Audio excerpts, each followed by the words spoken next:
สุดได้พวกไม้บางโอนทางนี้ของได้จำนวนพวกไม้บางโอนมาเมื่อกันทั่วมาหกยอมมือใบในกระเรอันนี้ตึกสงาสัจจุให้หนึ่งเปิดตุ้มขยำดัดเลี้ยให้ขยำดัดเลี้ยเครื่องเมียนดัดตึกไตรขยำดัดมาละม้อมได้รู้เจเด็กขยำจ่องบ้าน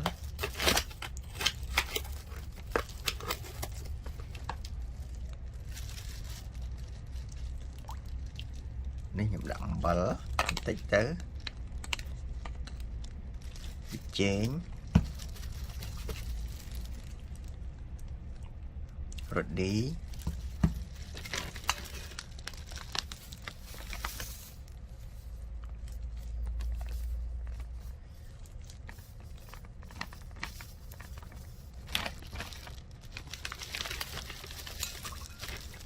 có xó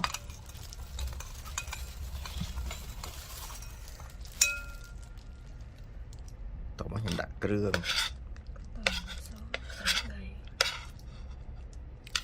đã tấm xó lại đầy bọc trâu kia nè tấm khó mà té nhưng đã vô đây mà đó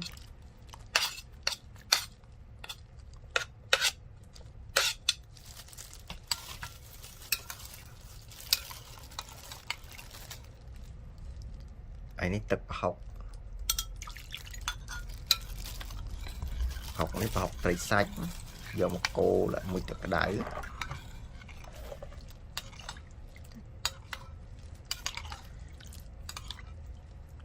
cô mới nhưng chụp giờ rồi chiết để em chọn bán đó để em cô bật to để thưa thải krư to tiết ba tật krư liê mánh thưa rồi ra lớn đấy mà mơ krư xong để tới nhom và mình sẽ chụp ngáo hay lại đi lại cục mốc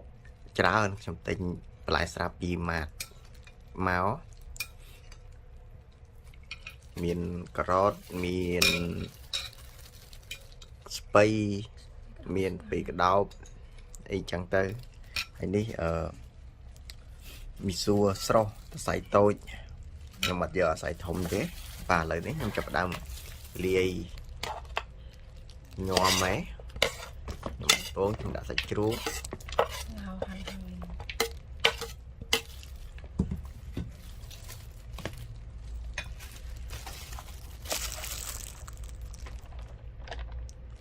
đã mì xua để sro hao nhé hình trâu đi tất cường để liệt sạp ruồi nắng đặt cho cái thôn dương đó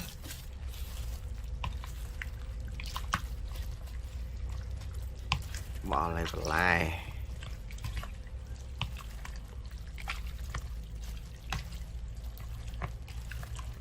rồi chết đặt trong chỗ chết cái rồi chết chu hal tích tôi ăn lăng này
สำหรับบองโอนใน ក្រៅប្រទេសអត់សូវចេះធ្វើម្ហូបដូចពួកខ្ញុំក៏រៀនធ្វើទៅខុសត្រូវច្រើនបន្តិចតួចអីអាចធ្វើហូបបានខ្លួនឯងអត់ពិបាកទៅហូបនៅហាងទេហូបនៅហាងថ្លៃហើយអស់ច្រើនទៀតតែបើទិញយកមកធ្វើខ្លួនឯងចឹងឆ្ងាញ់ហើយអស់តិចទៀតមិនចំណាយច្រើនហើយរូបមន្តធ្វើហ្នឹងមិនមែនជារូបមន្តស្តង់ដារអីទេសំខាន់làយើងធ្វើបានទទួលទានពិសាទៅបានហើយបាទឥឡូវនេះញោមនេះក៏ខ្ញុំធ្វើបានរួចរាល់ហើយ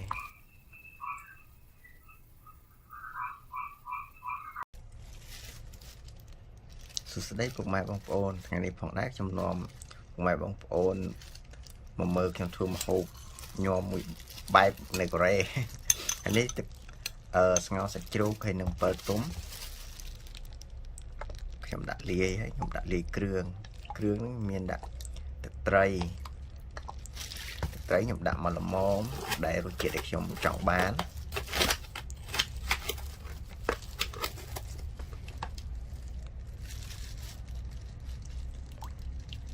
នេះខ្ញុំដាក់អំបិលបន្តិចទៅប៊ីចេងរ៉ូឌី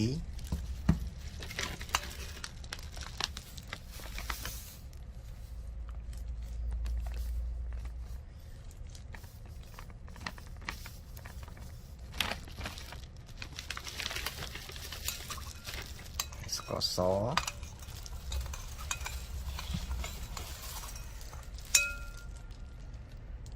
តោះមកខ្ញុំដាក់គ្រឿង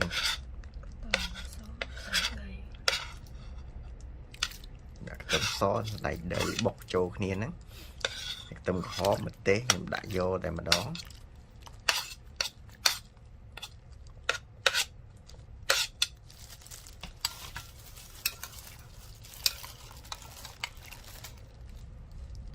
ហើយនេះទឹកប្រហុកនេះប្រហុកត្រីសាច់យកមកកូរមួយទឹកក្តៅ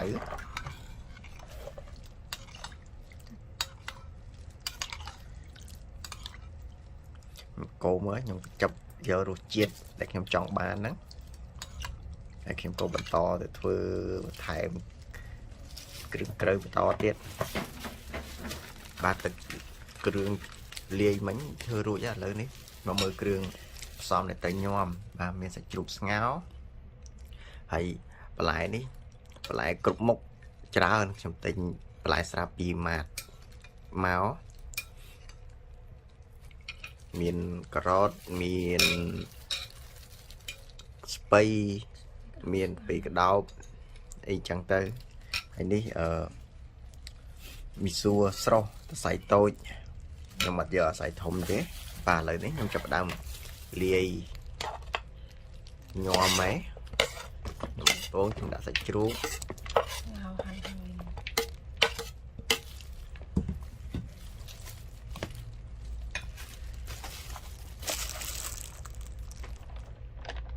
្ញុំដាក់មីសួរដែលស្រស់ហើយហ្នឹងខ្ញុំចូលទឹកគ្រឿងដែលលាយស្រាប់រួចហ្នឹងដាក់ចូលកធុនយើង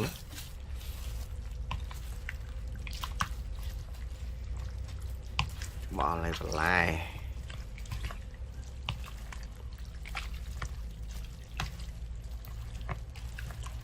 ហើយរសជាតិដែលខ្ញុំចូលចិត្តហ្នឹងគឺរសជាតិ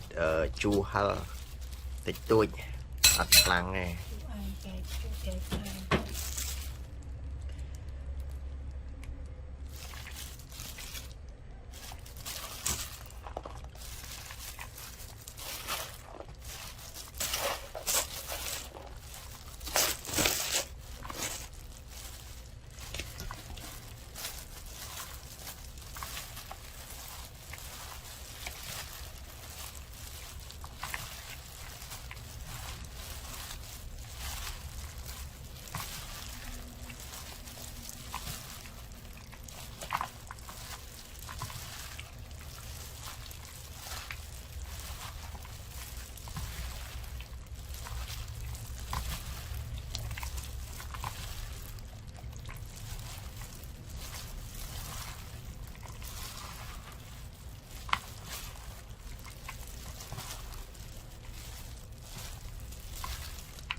សម្រាប់បងប្អូនដែលនៅក្រៅប្រទេសអាស្រ័យចេះធ្វើម្ហូបដូចពួកខ្ញុំក៏រៀនធ្វើទៅខុសត្រូវច្រើនបន្តិចតួចអីអាចធ្វើហូបបានខ្លួនឯងអត់ពិបាកទៅហូបនៅហាងទេហូបនៅហាងថ្លៃហើយអស់ច្រើនទៀតតែបើទិញយកមកធ្វើខ្លួនឯងចឹងឆ្ងាញ់ហើយអស់តិចទៀតមិនចំណាយច្រើនហើយរូបមន្តធ្វើហ្នឹងមិនមែនជារូបមន្តស្តង់ដារអីទេសំខាន់ឲ្យយើងធ្វើបានទទួលទានពិសាទៅបានហើយបាទឥឡូវនេះញោមនេះក៏ខ្ញុំធ្វើបានរួចរាល់ហើយ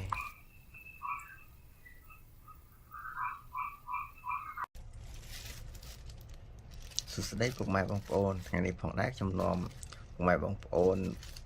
មកមើលខ្ញុំធ្វើម្ហូបញោមមួយបែបនៅកូរ៉េហើយនេះទឹកស្ងោរសាច់ជ្រូកហើយនឹងអំពិលទុំខ្ញុំដាក់លាយហើយខ្ញុំដាក់លាយគ្រឿងនេះមានដាក់ទឹកត្រី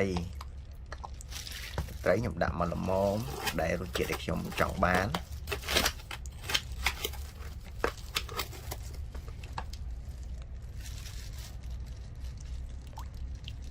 នេះខ្ញុំដាក់អំបិលបន្តិចទៅប៊ីចេងរ៉ូឌី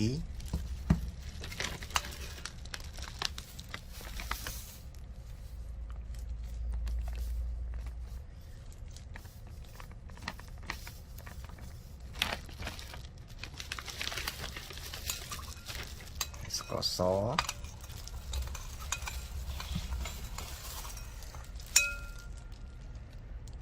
តោះមកខ្ញុំដាក់គ្រឿង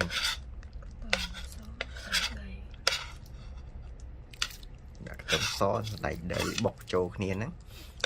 ខ្ទឹមក្រហមម្ទេសខ្ញុំដាក់យកតែម្ដង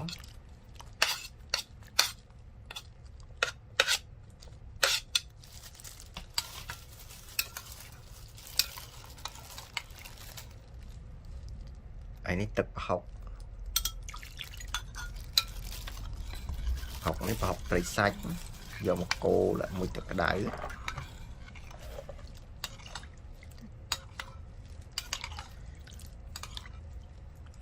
កូរមើលខ្ញុំចាប់យករសជាតិដែលខ្ញុំចង់បានហ្នឹងហើយខ្ញុំក៏បន្តទៅធ្វើបន្ថែមគ្រឿងក្រៅបន្តទៀតបាទទឹកគ្រឿងលាយមិញធ្វើរួចហើយឥឡូវនេះមកមើលគ្រឿងផ្សំដែលតែញោមបាទមានសាច់ជ្រូកស្ងោរហើយបន្លែនេះបន្លែគ្រប់មុខច្រើនខ្ញុំទិញបន្លែស្រាប់ពីម៉ាតមកមានការ៉ុតមានស្ពៃមានពីកដោបអីចឹងទៅហើយនេះមីសួរស្រស់សរសៃតូចខ្ញុំអត់យកអាស័យធំទេបាទឥឡូវនេះខ្ញុំចាប់ផ្ដើមលាយញោមហើយបងខ្ញុំដាក់សាច់ជ្រូកខ្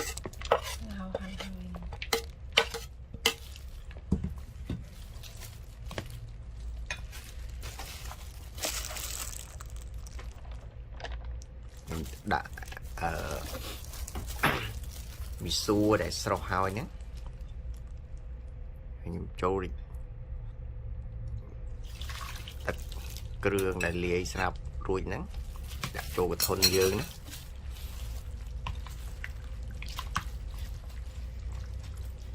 បល់ឲ្យបន្លែ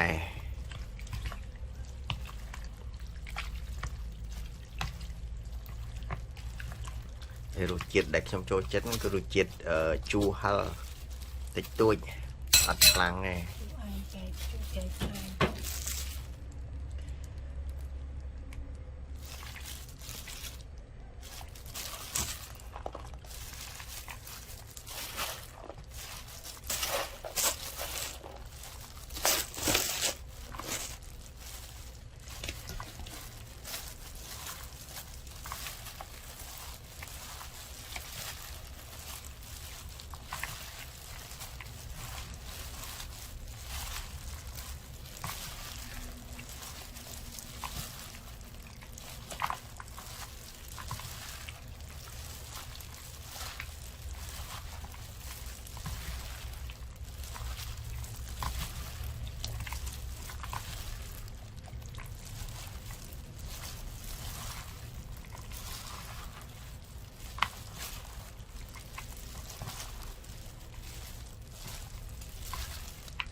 សម្រាប់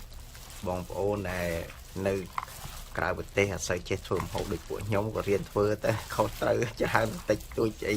អាចធ្វើហូបបានខ្លួនឯងអត់ពិបាកទៅហូបនៅហាងទេហូបនៅហាងថ្លៃហើយអស់ច្រើនទៀតតែបើទិញយកមកធ្វើខ្លួនឯងចឹងឆ្ងាញ់ហើយអស់តិចទៀតមិនចំណាយច្រើនហើយរូបមន្តធ្វើហ្នឹងមិនមែនជារូបមន្តស្តង់ដារអីទេសំខាន់ឲ្យយើងធ្វើបានទទួលទានពិសាទៅបានហើយបាទឥឡូវនេះញោមនេះក៏ខ្ញុំធ្វើបានរួចរាល់ហើយ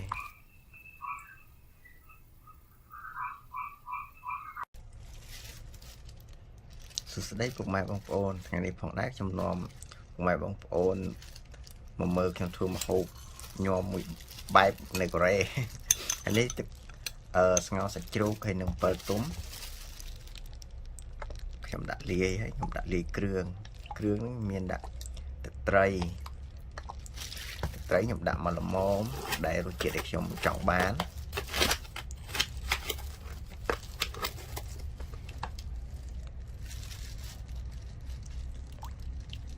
នេះខ្ញុំដាក់អំបិលបន្តិចទៅប៊ីចេងរ៉ូឌី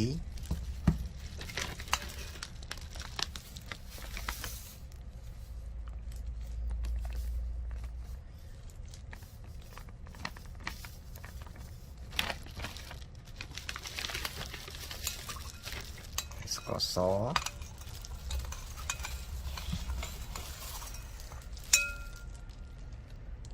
តោះមកខ្ញុំដាក់គ្រឿង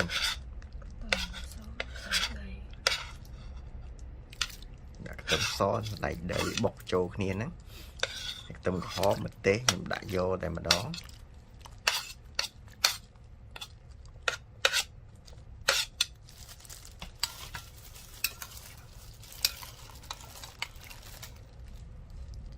ហើយនេះទឹកប្រហុកនេះប្រហុកត្រីសាច់យកមកកូរដាក់មួយទឹកក្តៅ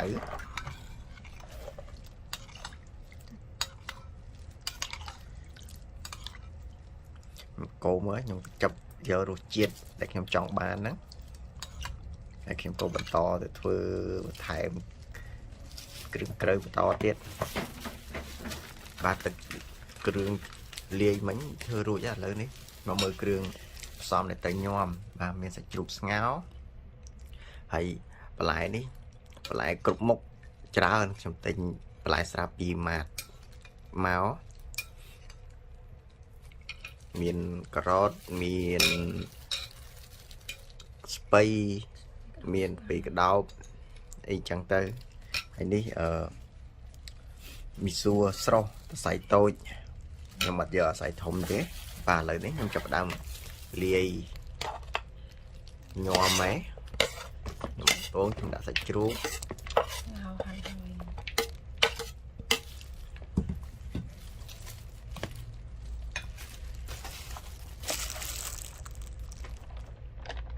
្ញុំដាក់មីសួរដែលស្រស់ហើយហ្នឹងខ្ញុំចូលទឹកគ្រឿងដែលលាយស្រាប់រួចហ្នឹងដាក់ចូលកធុនយើងណា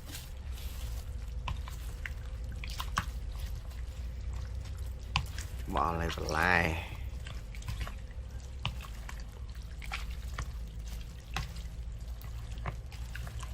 ហើយរសជាតិដែលខ្ញុំចូលចិត្តហ្នឹងគឺរសជាតិជូរហឹរតិចតួចអត់ខ្លាំងទេ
សម្រាប់បងប្អូនដែលនៅក្រៅប្រទេសអាស្រ័យចេះធ្វើម្ហូបដូចពួកខ្ញុំក៏រៀនធ្វើទៅខុសត្រូវច្រើនតិចតួចអីអាចធ្វើហូបបានខ្លួនឯងអត់ពិបាកទៅហូបនៅហាងទេហូបនៅហាងថ្លៃហើយអស់ច្រើនទៀតតែបើទិញយកមកធ្វើខ្លួនឯងចឹងឆ្ងាញ់ហើយអស់តិចទៀតមិនចំណាយច្រើនហើយរូបមន្តធ្វើហ្នឹងមិនមែនជារូបមន្តស្តង់ដារអីទេសំខាន់làយើងធ្វើបានទទួលទានពិសាទៅបានហើយបាទឥឡូវនេះញោមនេះក៏ខ្ញុំធ្វើបានរួចរាល់ហើយ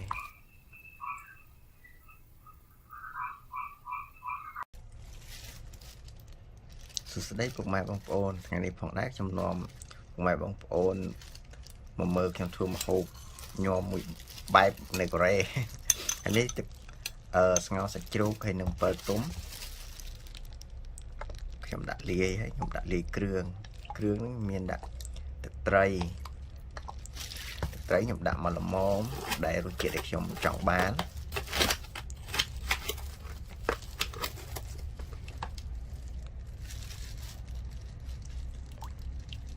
នេះខ្ញុំដាក់អំបិលបន្តិចទៅប៊ីចេងរ៉ូឌី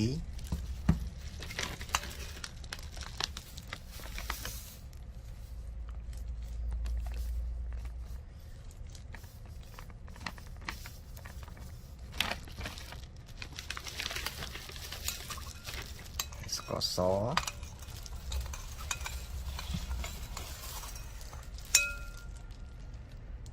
តោះមកខ្ញុំដាក់គ្រឿង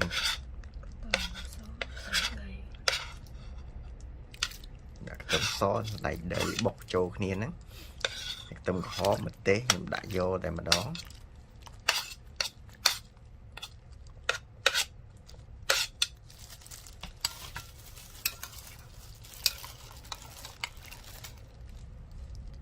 ហើយនេះទឹកប្រហុក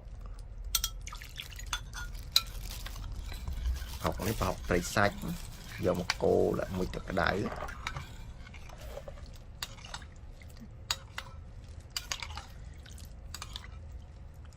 កូរមើលខ្ញុំចាប់យករសជាតិដែលខ្ញុំចង់បានហ្នឹងហើយខ្ញុំក៏បន្តទៅធ្វើបន្ថែមគ្រឿងក្រៅបន្តទៀតបាទទឹកគ្រឿងលាយមិញធ្វើរួចហើយឥឡូវនេះមកមើលគ្រឿងផ្សំដែលទៅញោមបាទមានសាច់ជ្រូកស្ងោរហើយបន្លែនេះបន្លែគ្រប់មុខច្រើនខ្ញុំទិញបន្លែស្រាប់ពីម៉ាតមកមានការ៉ុតមានស្ពៃ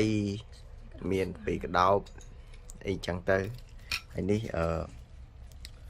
មីសួរស្រស់សរសៃតូចខ្ញុំអត់យកអាស័យធំទេបាទឥឡូវនេះខ្ញុំចាប់ផ្ដើមលាយញោមហ៎បងប្អូនខ្ញុំដាក់សាច់ជ្រូកខ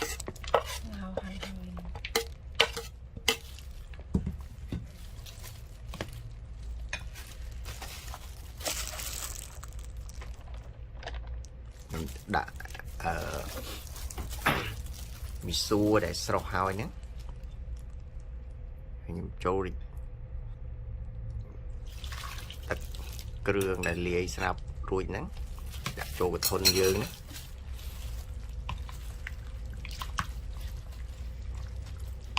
បោះឲ្យបន្លែ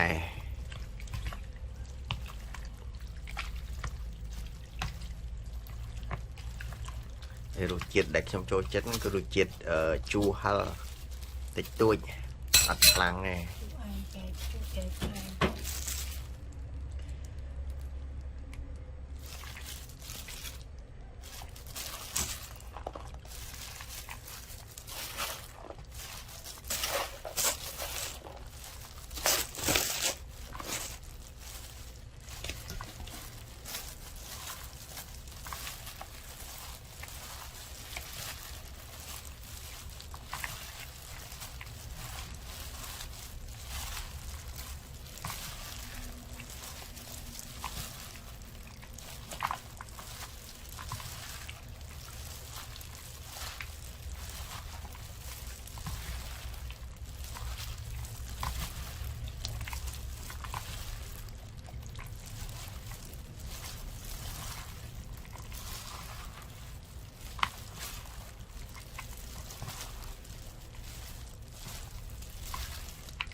សម្រាប់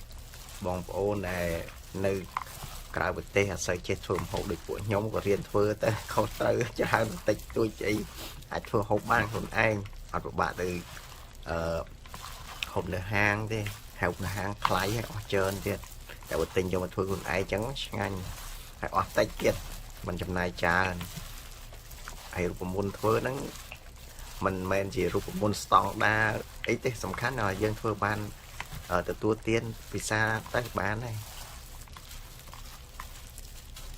បាទឥឡូវនេះញោមនេះក៏ខ្ញុំធ្វើបានរួចរាល់ហើយ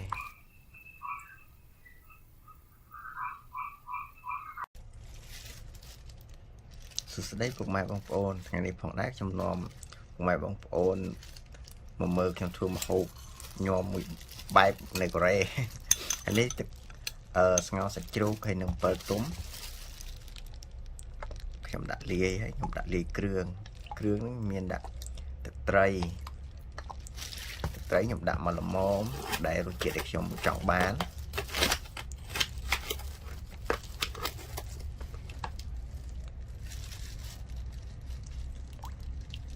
នេះខ្ញុំដាក់អំបិលបន្តិចទៅប៊ីចេងរ៉ូឌី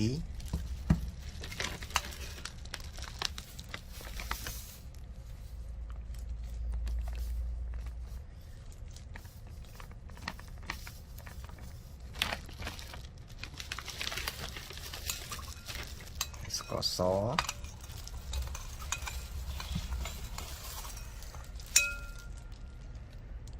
តោះមកខ្ញុំដាក់គ្រឿង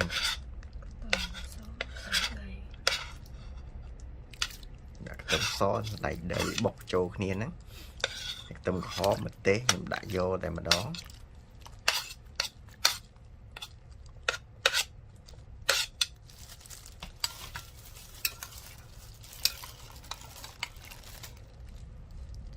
ហើយនេះទឹកប្រហុកនេះប្រហុកត្រីសាច់យកមកកូរជាមួយទឹកក្តៅ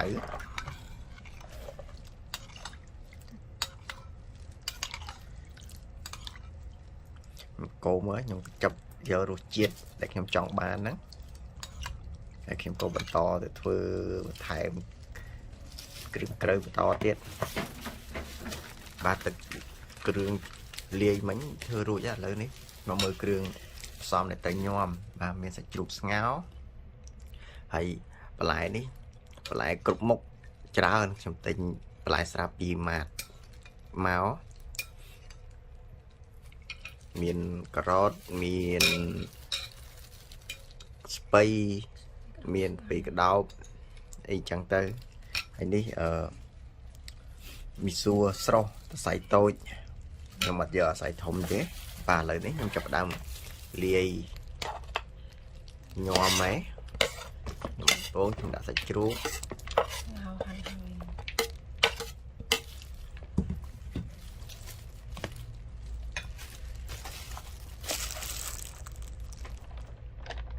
្ញុំដាក់មីសួរដែលស្រស់ហើយហ្នឹងខ្ញុំចូល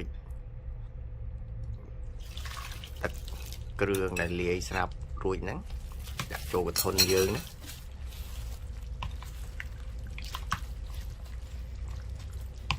បោះឲ្យបន្លែ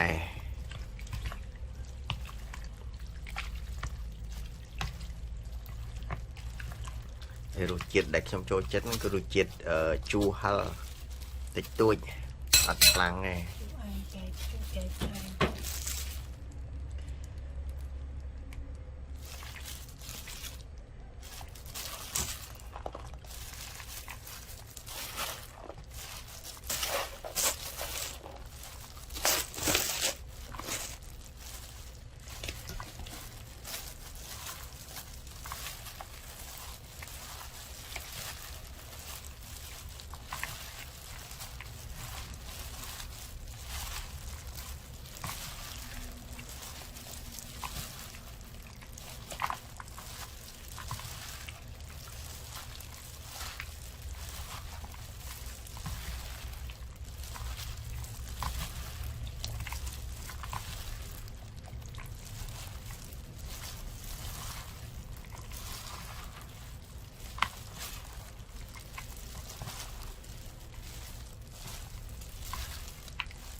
សម្រាប់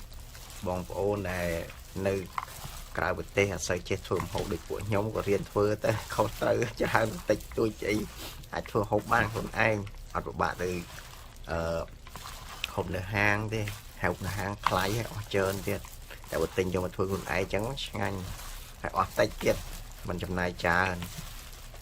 ហើយរូបមន្តធ្វើហ្នឹងមិនមែនជារូបមន្តស្តង់ដារអីទេសំខាន់ឲ្យយើងធ្វើបានទទួលទានពិសាទៅបានហើយបាទឥឡូវនេះញោមនេះក៏ខ្ញុំធ្វើបានរួចរាល់ហើយ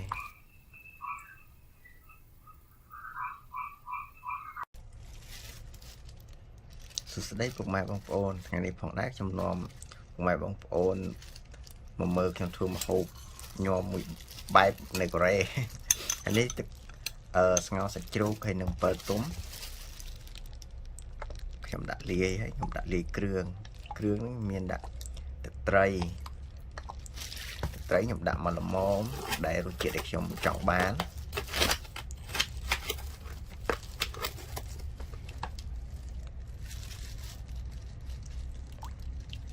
នេះខ្ញុំដាក់អំបិលបន្តិចទៅ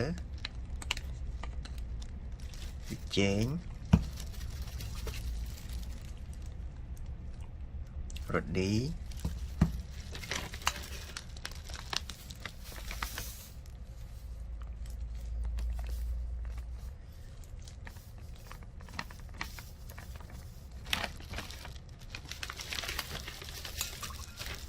ស្ករស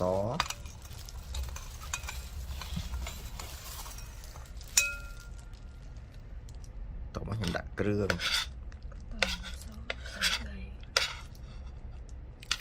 ដាក់ខ្ទឹមសដៃដីបុកចូលគ្នាហ្នឹងខ្ទឹមក្រហមម្ទេសខ្ញុំដាក់យកតែម្ដង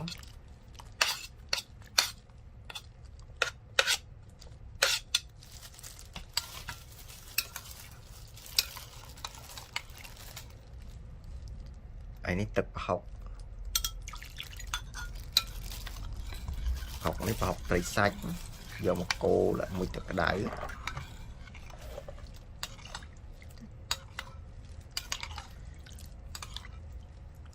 កូរមើលខ្ញុំចាប់យករសជាតិដែលខ្ញុំចង់បានហ្នឹងហើយខ្ញុំក៏បន្តទៅធ្វើបន្ថែមគ្រឿងក្រៅបន្តទៀតបាទទឹកគ្រឿងលាយមិញធ្វើរួចហើយឥឡូវនេះមកមើលគ្រឿងផ្សំដែលទៅញោមបាទមានសាច់ជ្រូកស្ងោរហើយបន្លែនេះបន្លែគ្រប់មុខច្រើនខ្ញុំទិញបន្លែស្រាប់ពីម៉ាតមកមានការ៉ុតមានស្ពៃមានពីកដោបអីចឹងទៅហើយនេះមីសួរស្រស់សរសៃតូចខ្ញុំអត់យកអាស័យធំទេបាទឥឡូវនេះខ្ញុំចាប់ផ្ដើមលាយញោមហ្នឹងបងខ្ញុំដាក់សាច់ជ្រូកខ្ញុ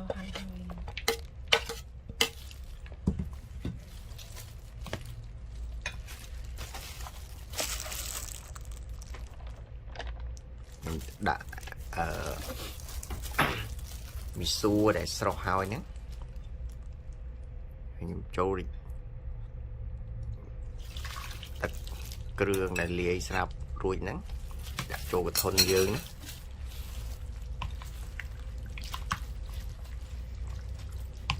បោះឲ្យបន្លែ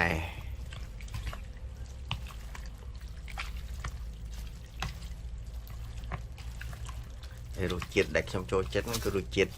ជូរហឹរតិចតួចអត់ខ្លាំងទេ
សម្រាប់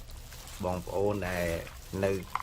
ក្រៅប្រទេសអាស្រ័យចេះធ្វើម្ហូបដូចពួកខ្ញុំក៏រៀនធ្វើទៅខុសត្រូវច្រើនបន្តិចតួចអីអាចធ្វើហូបបានខ្លួនឯងអត់ពិបាកទៅហូបនៅហាងទេហូបនៅហាងថ្លៃហើយអស់ច្រើនទៀតតែបើទិញយកមកធ្វើខ្លួនឯងអញ្ចឹងឆ្ងាញ់ហើយអស់តិចទៀតមិនចំណាយច្រើនហើយរូបមន្តធ្វើហ្នឹងមិនមែនជារូបមន្តស្តង់ដារអីទេសំខាន់làយើងធ្វើបានទទួលទានពិសាតែបានហើយបាទឥឡូវនេះញោមនេះក៏ខ្ញុំធ្វើបានរួចរាល់ហើយ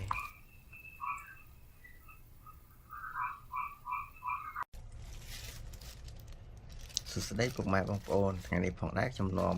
ពុកម៉ែបងប្អូនមកមើលខ្ញុំធ្វើម្ហូបញោមមួយបែបនៅកូរ៉េហើយនេះទឹកស្ងោរសាច់ជ្រូកហើយនឹងអំពិលទុំខ្ញុំដាក់លាយហើយខ្ញុំដាក់លាយគ្រឿងហ្នឹងមានដាក់ទឹកត្រីខ្ញុំដាក់មកល្មមដែលរសជាតិដែលខ្ញុំចង់បាន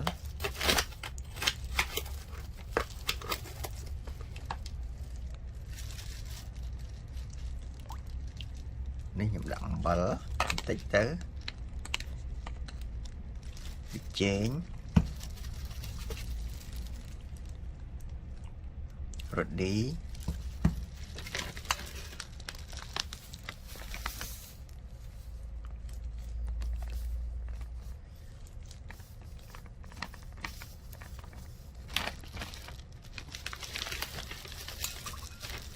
ស្ករស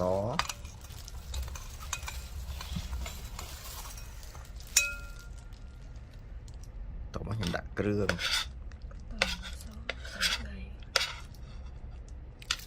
ដាក់ខ្ទឹមសដៃដីបុកចូលគ្នាហ្នឹងខ្ទឹមក្រហមម្ទេសខ្ញុំដាក់យកតែម្ដង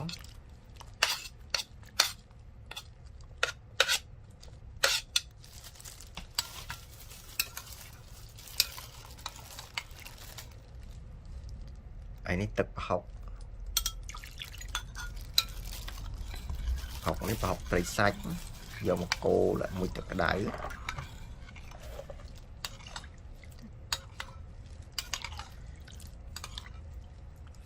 កូរមើលខ្ញុំចាប់យករសជាតិដែលខ្ញុំចង់បានហ្នឹងហើយខ្ញុំក៏បន្តទៅធ្វើបន្ថែមគ្រឿងក្រៅបន្តទៀតបាទទឹកគ្រឿងលាយមិញធ្វើរួចហើយឥឡូវនេះមកមើលគ្រឿងផ្សំដែលទៅញោមបាទមានសាច់ជ្រូកស្ងោរហើយបន្លែនេះបន្លែគ្រប់មុខច្រើនខ្ញុំទិញបន្លែស្រាប់ពីម៉ាតមកមានការ៉ុតមានស្ពៃមានពីកដោបអីចឹងទៅហើយនេះមីសួរស្រស់សរសៃតូចខ្ញុំអត់យកអាស័យធំទេបាទឥឡូវនេះខ្ញុំចាប់ផ្ដើមលាយញោមហើយខ្ញុំពងខ្ញុំដាក់សាច់ជ្រូកខ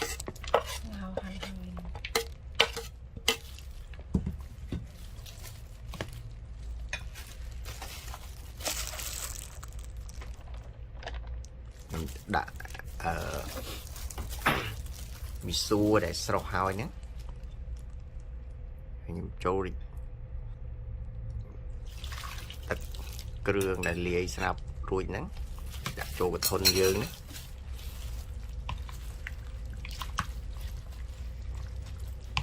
បោះឲ្យបន្លែ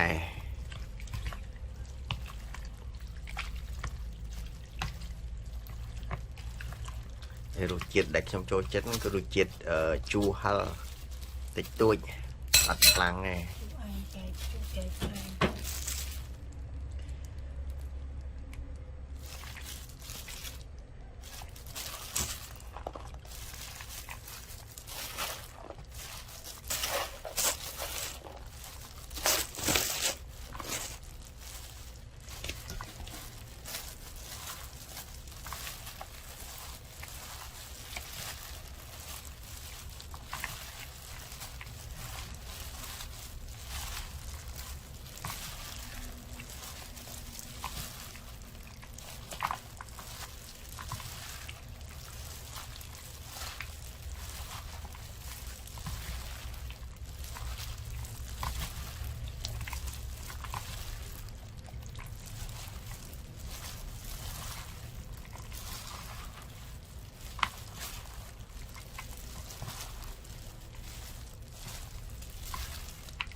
សម្រាប់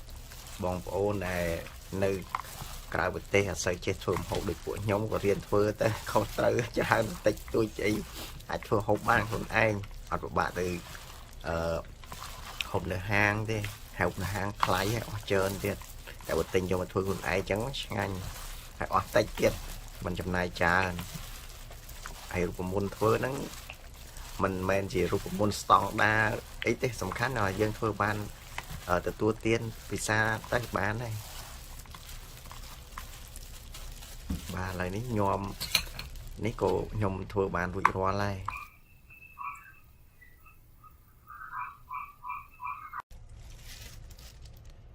សួស្តីពុកម៉ែបងប្អូនថ្ងៃនេះផងដែរខ្ញុំនាំពុកម៉ែបងប្អូនមកមើលខ្ញុំធ្វើម្ហូបញោមមួយបែបនៅកូរ៉េហើយនេះទឹកស្ងោរសាច់ជ្រូកហើយនឹងអំពិលទុំខ្ញុំដាក់លាយហើយខ្ញុំដាក់លាយគ្រឿងនេះមានដាក់ទឹកត្រីខ្ញុំដាក់មកល្មមដែលរសជាតិដែលខ្ញុំចង់បាន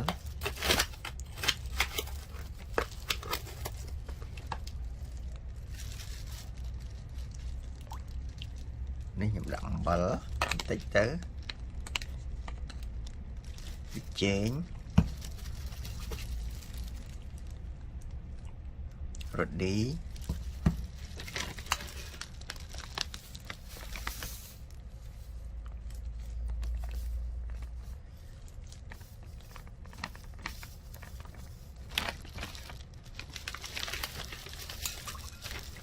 ស្ករស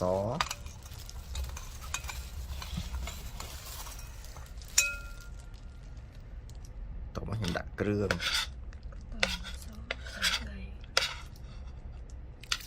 ដាក់ខ្ទឹមសសណ្តែកដីបុកចូលគ្នាហ្នឹងខ្ទឹមក្រហមម្ទេសខ្ញុំដាក់យកតែម្ដង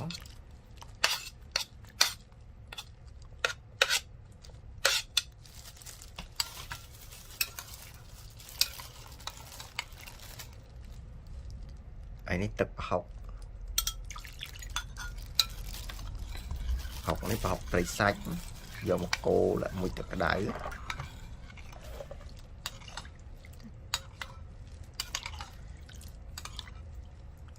កូរមើលខ្ញុំចាប់យករសជាតិដែលខ្ញុំចង់បានហ្នឹងហើយខ្ញុំក៏បន្តទៅធ្វើបន្ថែមគ្រឿងក្រៅបន្តទៀតបាទទឹកគ្រឿងលាយមិញធ្វើរួចហើយឥឡូវនេះមកមើលគ្រឿងផ្សំដែលទៅញោមបាទមានសាច់ជ្រូកស្ងោរហើយបន្លែនេះបន្លែគ្រប់មុខច្រើនខ្ញុំទិញបន្លែស្រាប់ពីម៉ាតមកមានការ៉ុតមានស្ពៃមានពីកដោបអីចឹងទៅហើយនេះមីសួរស្រស់សរសៃតូចខ្ញុំអត់យកអាស័យធំទេបាទឥឡូវនេះខ្ញុំចាប់ផ្ដើមលាយញោមហ៎ខ្ញុំពងខ្ញុំដាក់សាច់ជ្រូកខ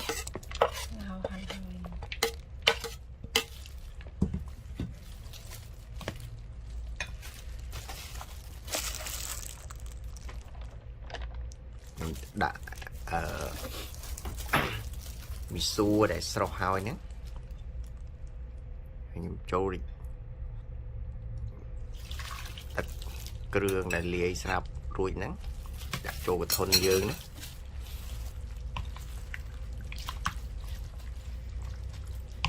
បោះឲ្យបន្លែ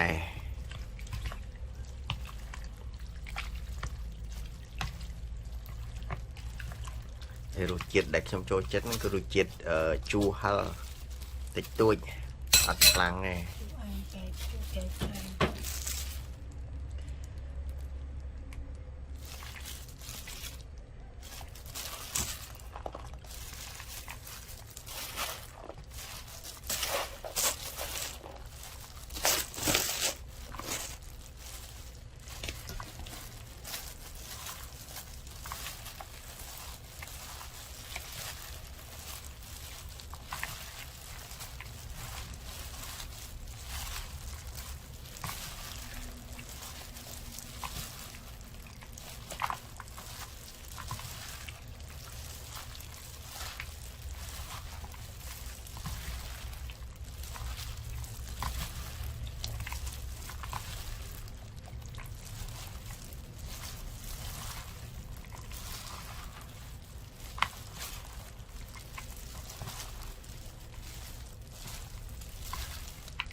សម្រាប់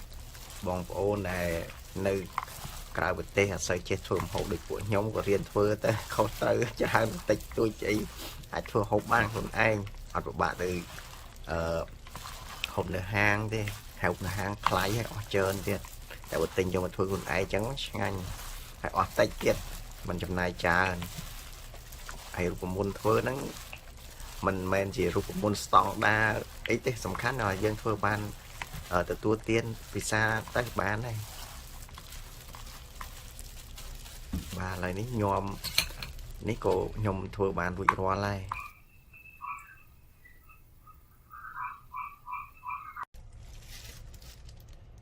សួស្តីពុកម៉ែបងប្អូនថ្ងៃនេះផងដែរខ្ញុំនាំពុកម៉ែបងប្អូនមកមើលខ្ញុំធ្វើម្ហូបញោមមួយបែបនៅកូរ៉េហើយនេះទឹកស្ងោរសាច់ជ្រូកហើយនឹង7ទុំខ្ញុំដាក់លាយហើយខ្ញុំដាក់លាយគ្រឿងនេះមានដាក់ទឹកត្រីខ្ញុំដាក់មកល្មមដែលរសជាតិដែលខ្ញុំចង់បាន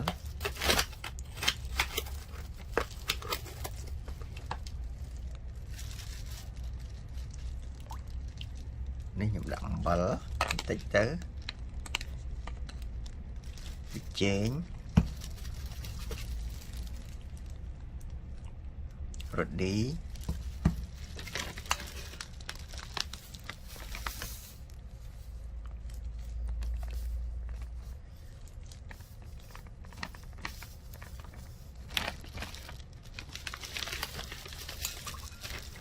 ស្ករស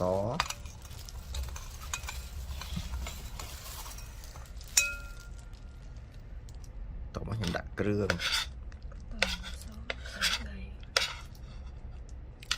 ដាក់ខ្ទឹមសសណ្តែកដីបុកចូលគ្នាហ្នឹងខ្ទឹមក្រហមម្ទេសខ្ញុំដាក់យកតែម្ដង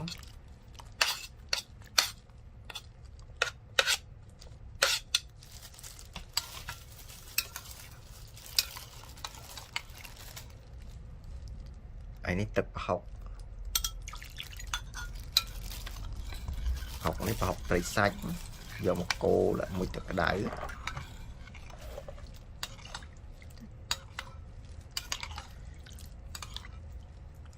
កូរមើលខ្ញុំចាប់យករសជាតិដែលខ្ញុំចង់បានហ្នឹងហើយខ្ញុំក៏បន្តទៅធ្វើបន្ថែមគ្រឿងក្រៅបន្តទៀតបាទទឹកគ្រឿងលាយមិញធ្វើរួចហើយឥឡូវនេះមកមើលគ្រឿងផ្សំដែលទៅញោមបាទមានសាច់ជ្រូកស្ងោរហើយបន្លែនេះបន្លែគ្រប់មុខច្រើនខ្ញុំទិញបន្លែស្រាប់ពីម៉ាតមកមានការ៉ុតមានស្ពៃមានពីកដោបអីចឹងទៅហើយនេះមីសួរស្រស់សរសៃតូច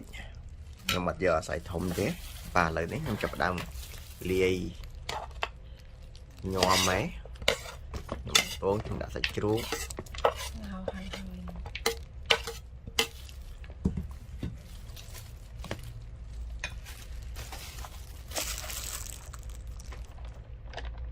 ញុំដាក់មីសួរដែលស្រស់ហើយហ្នឹង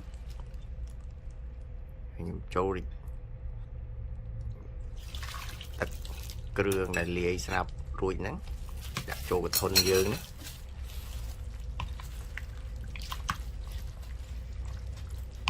បល់ឲ្យបន្លែ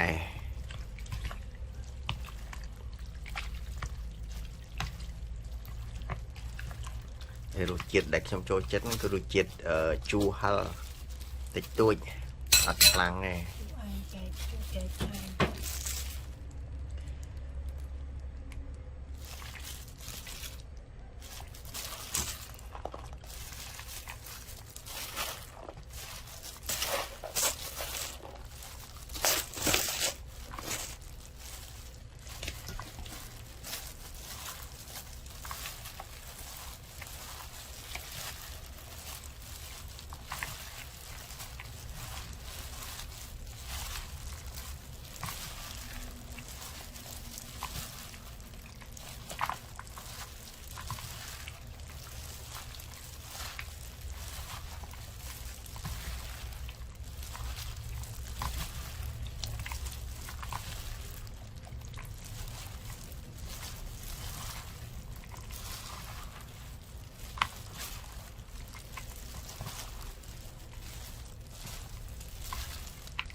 សម្រាប់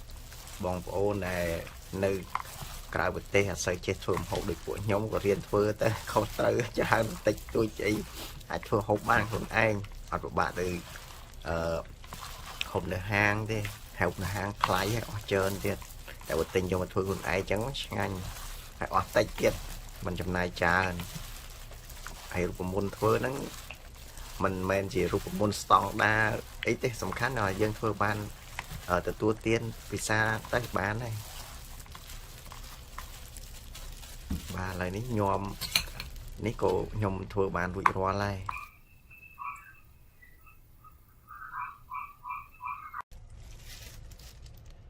សួស្តីពុកម៉ែបងប្អូនថ្ងៃនេះផងដែរខ្ញុំនាំពុកម៉ែបងប្អូនមកមើលខ្ញុំធ្វើម្ហូបញោមមួយបែបនៅកូរ៉េហើយនេះទឹកស្ងោរសាច់ជ្រូកហើយនឹងអំពិលទុំ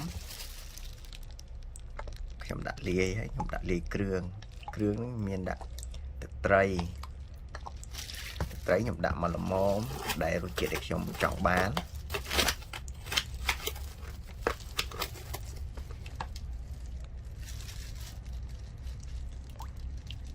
នេះខ្ញុំដាក់អំបិលបន្តិចទៅ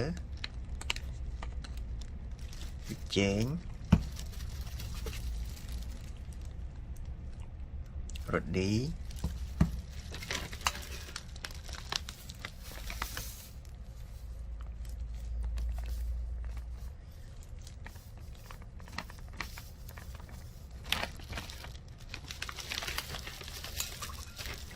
ស្ករស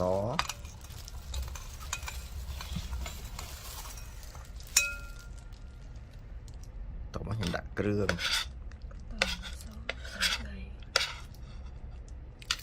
ដាក់ខ្ទឹមសដៃដីបុកចូលគ្នាហ្នឹងខ្ទឹមក្រហមម្ទេសខ្ញុំដាក់យកតែម្ដង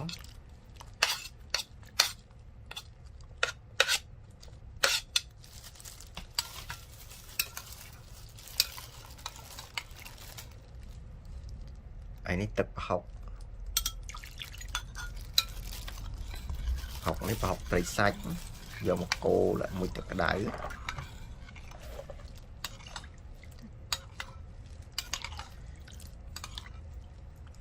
កូរមើលខ្ញុំចាប់យករសជាតិដែលខ្ញុំចង់បានហ្នឹងហើយខ្ញុំក៏បន្តទៅធ្វើបន្ថែមគ្រឿងក្រៅបន្តទៀតបាទទឹកគ្រឿង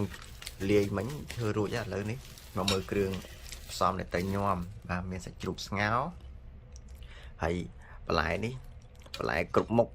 ច្រើនខ្ញុំទិញបន្លែស្រាប់ពីម៉ាតមកមានការ៉ុតមានស្ពៃមានពីកដោបអីចឹងទៅហើយនេះមីសួរស្រស់សរសៃតូចខ្ញុំអត់យកអាស័យធំទេបាទឥឡូវនេះខ្ញុំចាប់ផ្ដើមលាយញោមហើយ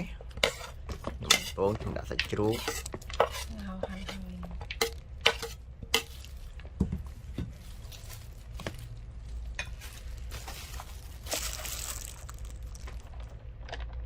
ញុំដាក់មីសួរដែលស្រស់ហើយហ្នឹងខ្ញុំចូលទឹកគ្រឿងដែលលាយស្រាប់រួចហ្នឹងដាក់ចូលកធុនយើងណា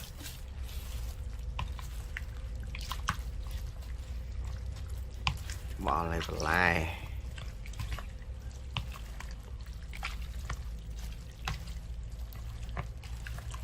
ហើយរសជាតិដែលខ្ញុំចូលចិត្តហ្នឹងគឺរសជាតិជូរហឹរតិចតួចអត់ខ្លាំងទេ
សម្រាប់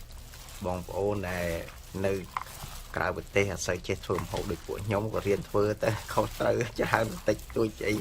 អាចធ្វើហូបបានខ្លួនឯងអត់ពិបាកទៅ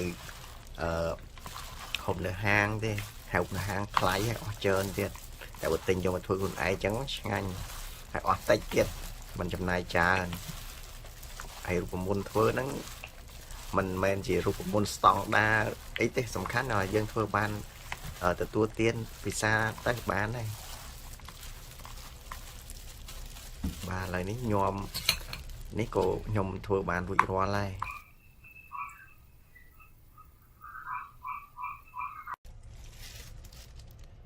សួស្តីពុកម៉ែបងប្អូនថ្ងៃនេះផងដែរខ្ញុំនាំពុកម៉ែបងប្អូនមកមើលខ្ញុំធ្វើម្ហូបញោមមួយបែបនៅកូរ៉េហើយនេះទឹកស្ងោរសាច់ជ្រូកហើយនឹងអំពិលទុំខ្ញុំដាក់លាយហើយខ្ញុំដាក់លាយគ្រឿងនេះមានដាក់ទឹកត្រីខ្ញុំដាក់មកល្មមដែលរសជាតិដែលខ្ញុំចង់បាន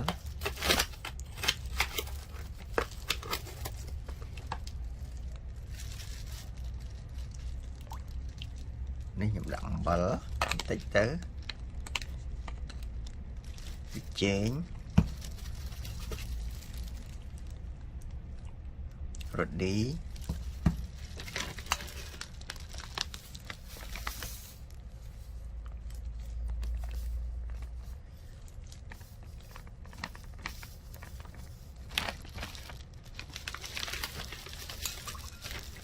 ស្ករស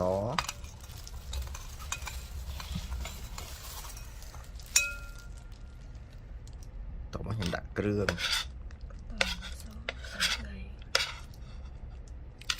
ដាក់ខ្ទឹមសសណ្តែកដីបុកចូលគ្នាហ្នឹង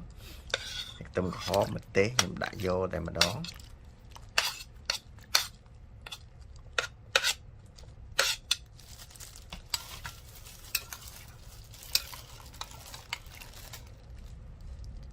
ហើយនេះទឹកប្រហុកនេះប្រហុកត្រីសាច់យកមកកូរមួយទឹកក្តៅ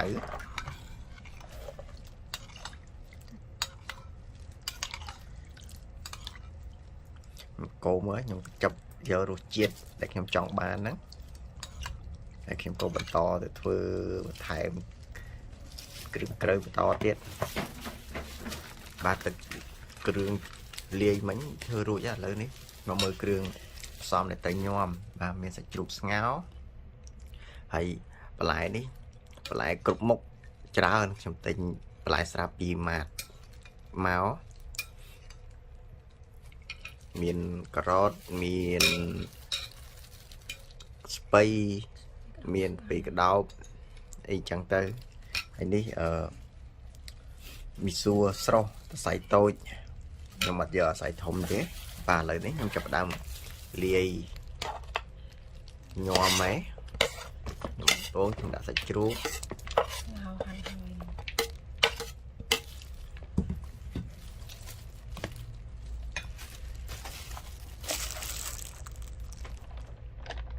្ញុំដាក់មីសួរដែលស្រស់ហើយហ្នឹងខ្ញុំចូលទឹកគ្រឿងដែលលាយស្រាប់រួចហ្នឹងដាក់ចូលកធុនយើង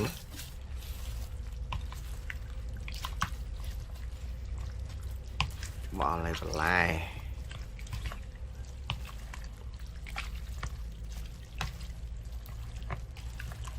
ហើយរសជាតិដែលខ្ញុំចូលចិត្តហ្នឹងគឺរសជាតិជូរហឹរតិចតួចអត់ខ្លាំងទេ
សម្រាប់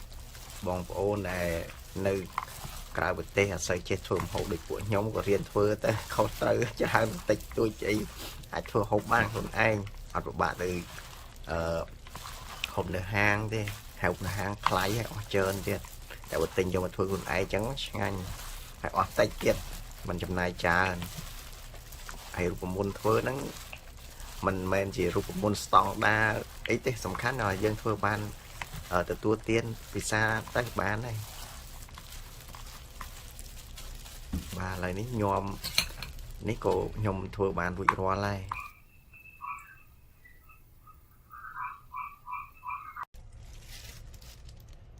សួស្តីពុកម៉ែបងប្អូនថ្ងៃនេះផងដែរខ្ញុំនាំពុកម៉ែបងប្អូនមកមើលខ្ញុំធ្វើម្ហូបញោមមួយបែបនៅកូរ៉េហើយនេះទឹកស្ងោរសាច់ជ្រូកហើយនឹងអំពិលទុំខ្ញុំដាក់លាយហើយខ្ញុំដាក់លាយគ្រឿងនេះមានដាក់ទឹកត្រីខ្ញុំដាក់មកល្មមដែលរសជាតិដែលខ្ញុំចង់បាន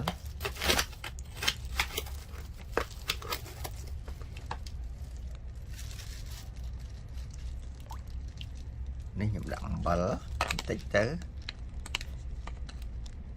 ប៊ីចេងរ៉ូឌី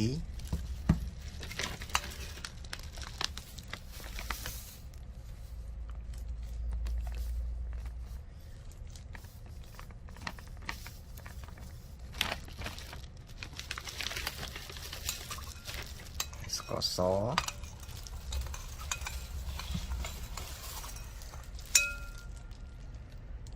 តោះមកខ្ញុំដាក់គ្រឿង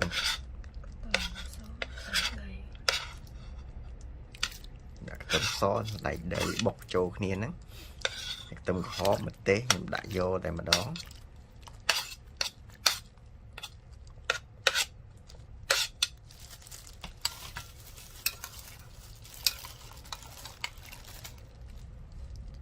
ហើយនេះទឹកប្រហុកនេះប្រហុកត្រីសាច់យកមកកូរមួយទឹកក្តៅ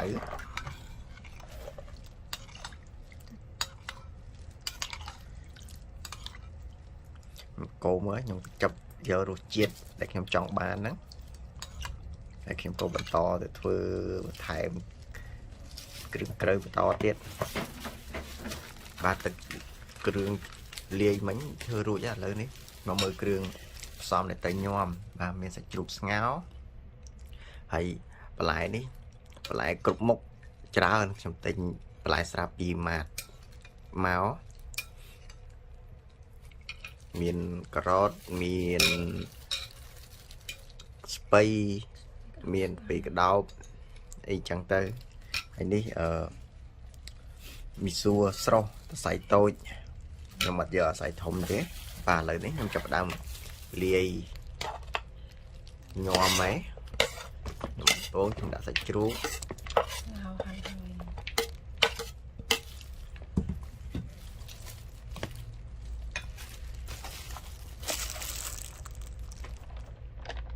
្ញុំដាក់មីសួរដែលស្រស់ហើយហ្នឹងខ្ញុំចូលទឹកគ្រឿងដែលលាយស្រាប់រួចហ្នឹងដាក់ចូលកធុនយើងណា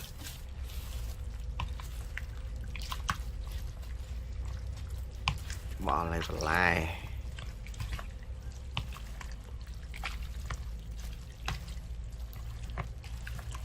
ហើយរសជាតិដែលខ្ញុំចូលចិត្តហ្នឹងគឺរសជាតិជូរហឹរតិចតួចអត់ខ្លាំងទេ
សម្រាប់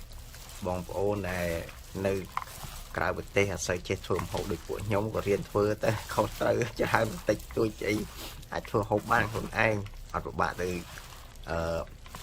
ហូបនៅហាងទេហូបនៅហាងថ្លៃហើយអស់ច្រើនទៀតតែបើទិញយកមកធ្វើខ្លួនឯងអញ្ចឹងឆ្ងាញ់ហើយអស់តិចទៀត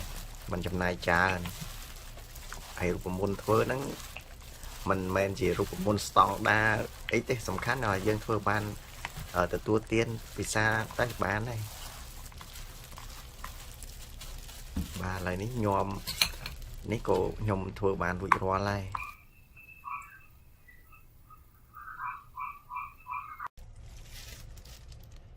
សួស្តីពុកម៉ែបងប្អូនថ្ងៃនេះផងដែរខ្ញុំនាំពុកម៉ែបងប្អូនមកមើលខ្ញុំធ្វើម្ហូបញោមមួយបែបនៅកូរ៉េហើយនេះទឹកស្ងោរសាច់ជ្រូកហើយនឹងអំពិលទុំខ្ញុំដាក់លាយហើយខ្ញុំដាក់លាយគ្រឿងនេះមានដាក់ទឹកត្រីខ្ញុំដាក់មកល្មមដែលរសជាតិដែលខ្ញុំចង់បាន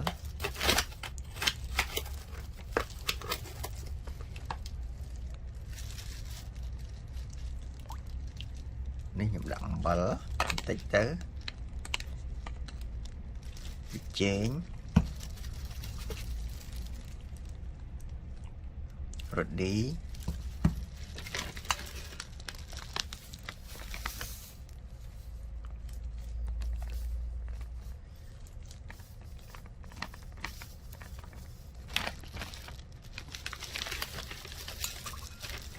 ស្ករស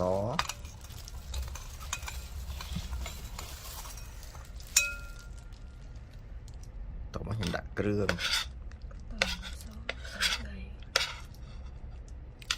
ដាក់ខ្ទឹមសសណ្តែកដីបុកចូលគ្នាហ្នឹងខ្ទឹមក្រហមម្ទេសខ្ញុំដាក់យកតែម្ដង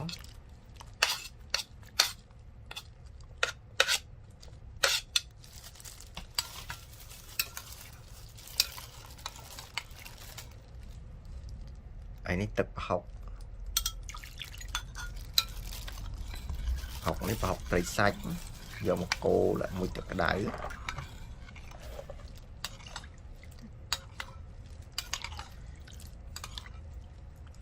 កូរមើលខ្ញុំចាប់យករសជាតិដែលខ្ញុំចង់បានហ្នឹងហើយខ្ញុំក៏បន្តទៅធ្វើបន្ថែមគ្រឿងក្រៅបន្តទៀតបាទទឹកគ្រឿងលាយមិញធ្វើរួចហើយឥឡូវនេះមកមើលគ្រឿងផ្សំដែលត្រូវញោមបាទមានសាច់ជ្រូកស្ងោរហើយបន្លែនេះបន្លែគ្រប់មុខច្រើនខ្ញុំទិញបន្លែស្រាប់ពីម៉ាតមកមានការ៉ុតមានស្ពៃមានពីកដោបអីចឹងទៅហើយនេះមីសួរស្រស់សរសៃតូចខ្ញុំអត់យកអាស័យធំទេបាទឥឡូវនេះខ្ញុំចាប់ផ្ដើមលាយញោមហើយខ្ញុំដាក់សាច់ជ្រូកខ្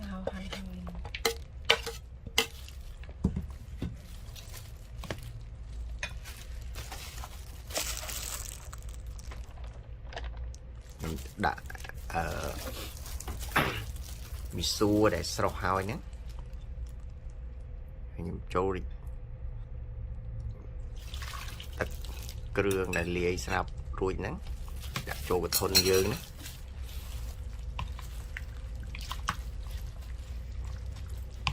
បល់ឲ្យបន្លែ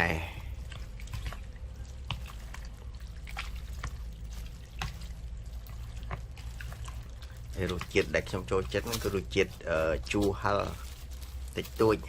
អត់ខ្លាំងទេ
សម្រាប់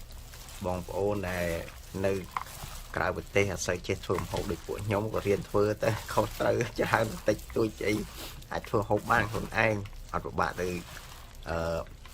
ហូបនៅហាងទេហូបនៅហាងថ្លៃហើយអស់ច្រើនទៀតតែបើទិញយកមកធ្វើខ្លួនឯងចឹងឆ្ងាញ់